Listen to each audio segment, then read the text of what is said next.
Hello, good morning, good afternoon, good evening, wherever you are. Welcome again to another podcast episode on Talk Architecture.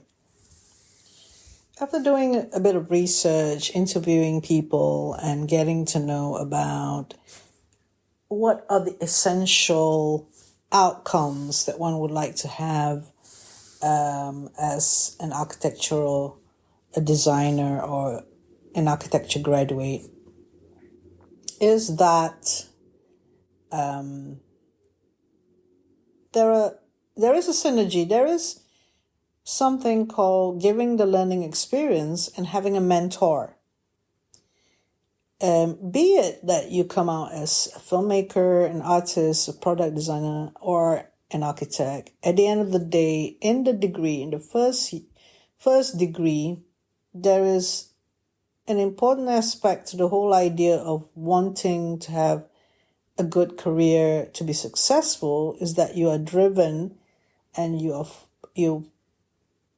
have a purpose, a sense of purpose, that you're driven towards achieving something, and that guidance is important.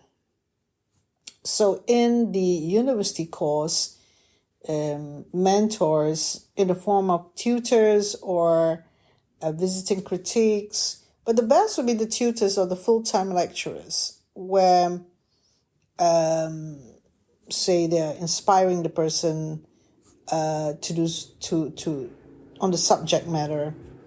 It could be not design per se, it could be other subjects, but the inclination for designers is, of course, the design subject in different ways. For example, for myself, I was influenced by the lecturer who was teaching me architectural history. And he was a good designer as well. He teach studio. So, I could pinpoint that as one of my mentors and other people later. But what I'm trying to say is that it doesn't have to be like great shakes and innovation in architectural education. It doesn't have to be like, oh, you have to have a certain type of character to produce the magic formula. The desire and the initiative comes from the student as well, and the background, obviously, or their characters. They essentially are the sort of person who has goals for themselves. Would help immensely because for someone who's not goal driven, then why is it not so? They've entered architecture school and they're not goal-driven in terms of their career. What I've learned is that someone who is interested in art or filmmaking or video making was interested on that subject at the side. So maybe if you enter architecture school, you could be interested in photography or video making or pottery or some fine art or graphic art. There is something on the side that you're interested in, and it's fine because that could be developed into the major thing later. So as an architectural designer or architecture graduate, they're interested in architecture per se.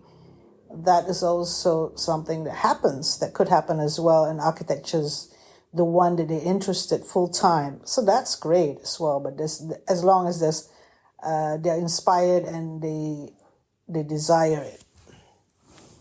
So as we move along to this idea of that a new curriculum is able to give a lot of experience and the sort of environment that you have good lecturers in terms of they could be mentors where they are also driven. It will support the whole development of the individual student.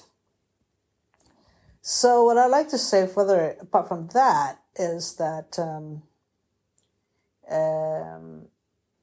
the way things, or the approach to architectural education is very important. It needs to be not outcome, shall we say, not product driven, or not the coaching isn't about where is this, where is your plan, where is your section, and where is your elevation, or where is the drawing. I ask you to do this, but you're not producing and stuff like that. That's the wrong teaching or the wrong guidance. What we would like, because there's a lot of group create, there's a lot of interaction with other people, discussion, dialogue, conversation. We would like that the emphasis will be on the design process. If a school decided to be so product driven, you won't get an appreciation of how the person could grow or develop themselves as a designer. The design process is something that starts with sketches. The ability to sketch, observe and sketch, or doing visual notes and diagrams that are, shall we say, reflective and useful for the design process by the individual students is essential. And the ability to use the hand or manual drawings, and rather than getting the computer to design for them. Least of all, artificial intelligence and so on. In fact, you can do away with artificial intelligence altogether, emphasizing more on the synthesis of drawing, visualization in terms of manual drawings, and coming out with concepts and manually scripted approach to learning. So what happened is when a student of architecture starts a project, there's this sketches and observation using sketches.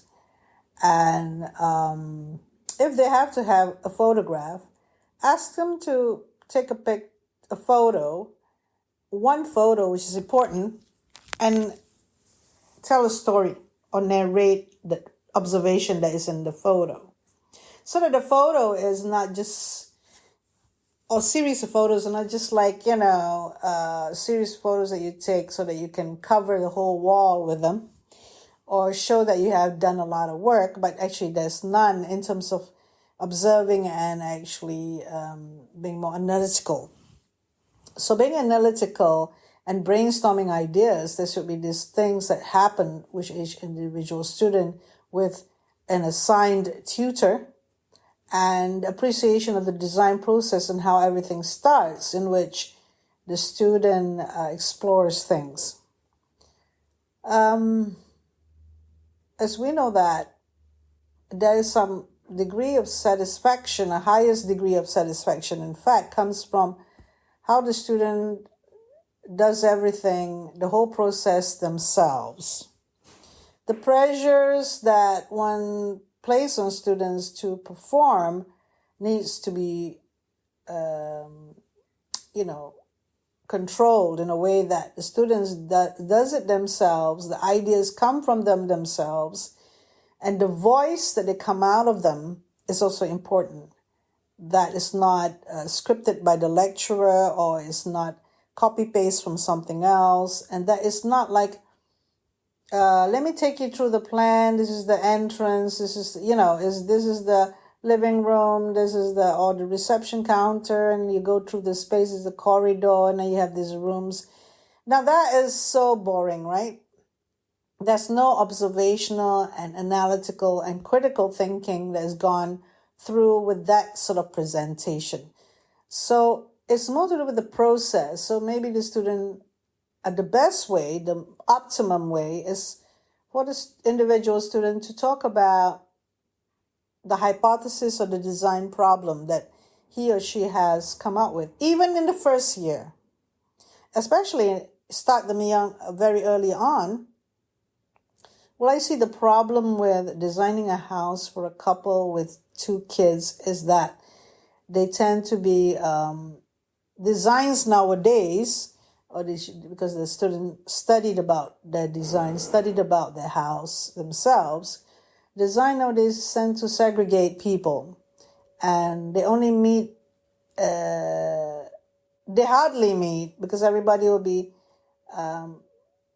doing stuff in their house, and unless the parents insist for them to eat together, they won't interact with each other. So how do you actually, why is the design of the house not getting people together? So some hypothesis out of that is necessary.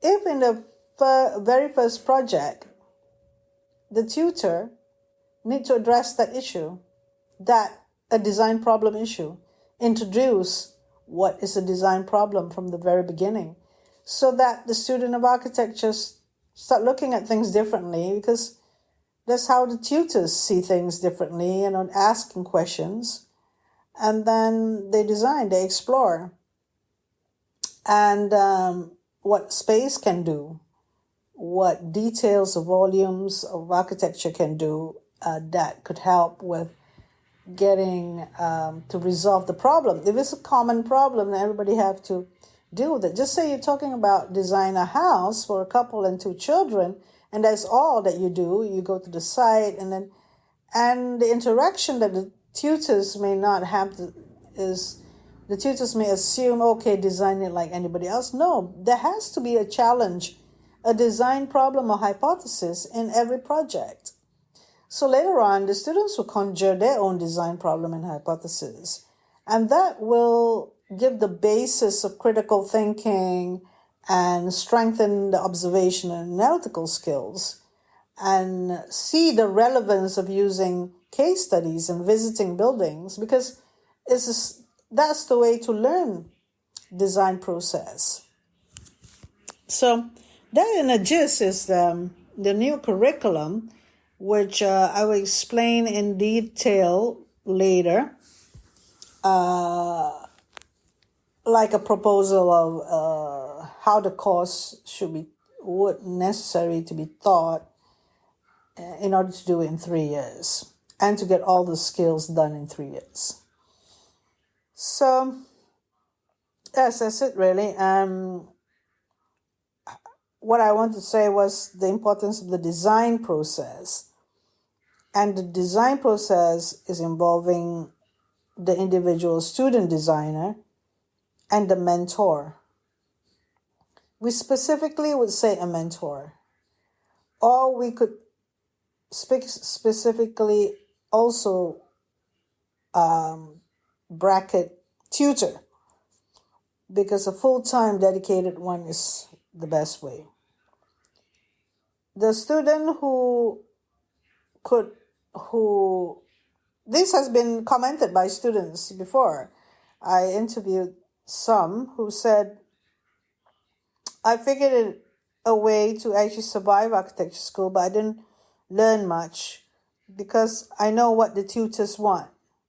So what they do is they work at the side, doing some work with the office, and they didn't really learn the proper way to do architecture. And that's the problem. So, next will be the new curriculum in detail, but at the moment, you can see where I'm going with this new curriculum. Thank you for listening.